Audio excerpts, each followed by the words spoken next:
secara fisik antara kita dan hewan yang lain memang beda. Dan tidak hanya kita dengan hewan yang lain, satu hewan dengan hewan yang lain pun beda. Kita lihat ular, umpamanya hewan, kuda juga hewan, tetapi beda secara fisik. Ikan, mana persamaan antara ikan dan ayam?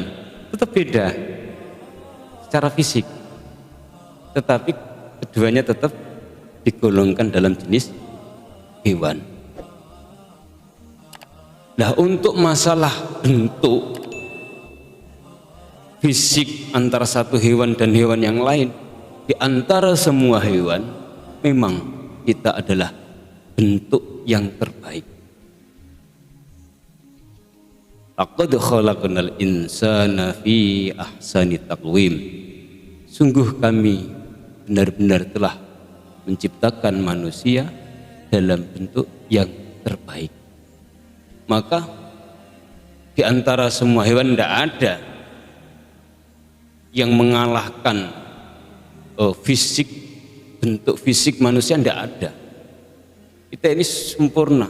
Bagaimana Allah menciptakan tangan kita, jari-jari, semuanya yang ada di tubuh ini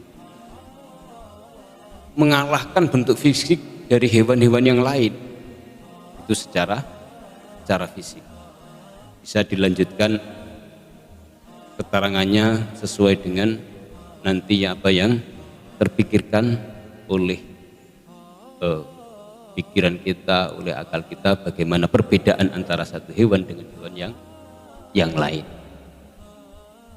Terus kesamaan antara kita dengan hewan yang lain adalah Allah menciptakan kita dan hewan-hewan yang lain itu materinya memang salah satu materi pembuatan kita itu ada yang namanya nafsu atau keinginan. Jadi ini persamaan antara kita dan hewan yang lain. Mereka punya nafsu makan, kita juga punya. Mereka punya nafsu biologis, kita juga punya. Mereka punya nafsu amarah, kita juga punya. Nah, akal sendiri itu kurang lebih didefinisikan sebagai alat ruhaniyah atau secara menurut bahasa kita sekarang kemungkinan aplikasi ruhani yang diletakkan Allah di dalam diri kita, yang bertugas untuk selain berinovasi mengikuti keinginan dan nafsu kita, juga menunjukkan antara satu hal itu benar atau salah, baik atau buruk, menganalisa baik atau buruknya suatu hal itu bagi kita.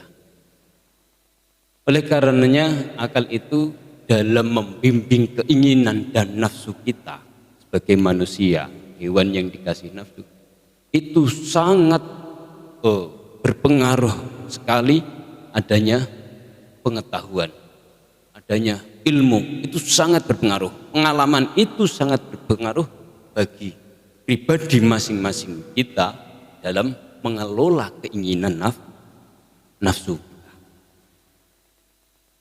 Paham ya? Terus selanjutnya oleh ulama bahwasanya akal atau dalam kata lain terkadang penyebutannya disebut dengan fuad, bisa bermakna hati, itu digolongkan dalam salah satu dari 5 petunjuk atau hidayah Allah yang diberikan kepada manusia. 5 hal tersebut dirinci. Yang pertama adalah ilham fitri, fitrah manusia ketika manusia belum berwujud seperti wujud sekarang, yakni ketika kita manusia dan yang hewan yang lain itu ada. Ketika manusia masih berupa sperma, bagaimana mungkin air sperma itu bisa menuju pada satu titik sel telur padahal masih berupa air? Dan ini tidak mungkin jika tidak ditunjukkan oleh sang penciptanya, yakni Allah Subhanahu wa Ta'ala. Yang kedua, yakni al-hawasul khamsu atau panca indera. Ini merupakan bekal dari Allah untuk kita, sehingga dengan panca indera tersebut kita bisa melihat, bisa mendengar, bisa merasa, bisa mencium. Ini salah satu petunjuk Allah bagi kita agar dalam mengelola kehidupan ini nanti menjadi baik, sempurna sesuai dengan kehendak Allah, bahwasanya manusia adalah khalifah fil ardi, bertugas untuk memakmurkan bumi. Apakah itu cukup? Tidak. Manusia sudah diciptakan Allah dari air mani menjadi bentuk manusia dengan segala proses yang dikehendaki Allah Subhanahu wa Ta'ala. Terus dikasih panca indera, belum cukup, dikasih afidah, fuad atau hati atau akal, sehingga manusia seperti tadi yang saya jelaskan bisa menghadapi kehidupannya di dunia, mengikuti keinginannya dengan begitu dinamis perkembangannya. Apakah itu cukup? Belum.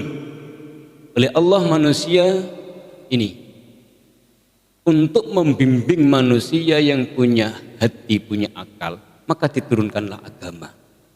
Oke, akal itu bisa mengikuti segala keinginan, berinovasi. Tetapi tidak semua keinginan nafsu yang dituruti akal itu baik untuk manusia. Maka diturunkan agama sebagai aturan penggunaan akal tersebut. Apakah agama cukup? Belum cukup ternyata. Manusia yang dikasih agama tapi tidak mempedulikan agama, tidak mau tahu mengikuti keinginannya tanpa sedikit pun mempertimbangkan aturan agama.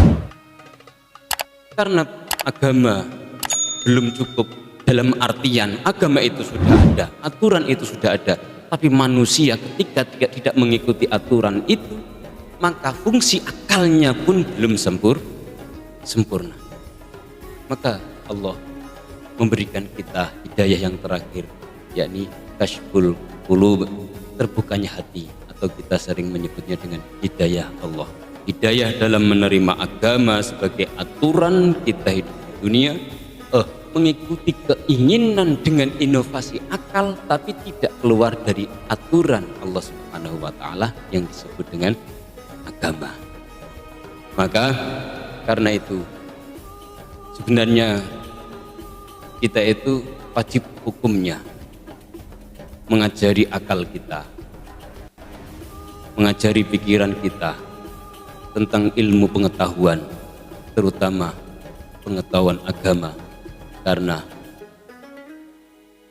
bagaimanapun juga manusia mampu berinovasi, mengatur dunia, memakmurkan dunia dengan segala keinginannya. Kalau tidak didasari dengan aturan agama, maka hasilnya pasti akan berimbas pada keburukan manusia itu sendiri. Kita lihat contohnya, manusia bisa membuat senjata, membuat bom untuk perang. Manusia bisa berinovasi untuk mengikuti keinginan hawa nafsunya. Lihat itu orang-orang yang secara akal itu lebih maju dan yang lain-lain dari kita, tapi secara aturan tidak mengikuti agama. Akhirnya naudzubillah, kita kan sering mendengar ada orang itu yang tidak mau nikah tapi akhirnya beli boneka untuk berhubungan intim, mungkin ada, dan yang lain-lain. Problematika manusia di dunia yang hanya mengikuti nafsunya saja tanpa ada aturan agama yang dipakai, pada akhirnya nafsulah yang nanti akan memperbudak akal pikirannya untuk selalu mengikuti